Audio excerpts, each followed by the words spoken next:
హర్యానాలో ఝుజ్జర్ జిల్లా కాన్పూర్కు చెందిన ఓ ముర్రా జాతి గేదె రికార్డు స్థాయిలో 4,60,000 రూపాయలకు అమ్ముడుపోయింది.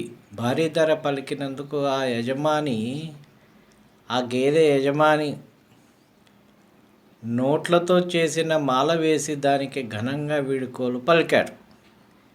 ఈ గేదె రోజుకు 26 లీటర్ల పాలు ఇస్తుంది. దీన్ని అంతకుముందు మా గ్రామానికి చెందిన వికాస్ వద్ద 78,000కు కొన్నాను. ఆ తర్వాత గేదె ఆహారం, ఇతర విషయాల్లో చాలా శ్రద్ధ తీసుకున్నాను. ప్రస్తుతం దాని వయసు 6 ఏళ్ళు.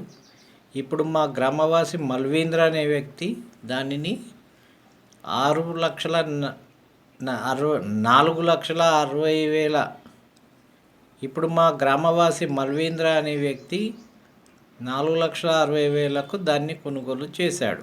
ఈ చుట్టుపక్కల ప్రాంతంలో అత్యంత ఖరీదైన గేదె ఇదే అని యజమాని రణ్వీర్ షియోరాన్ తెలిపారు.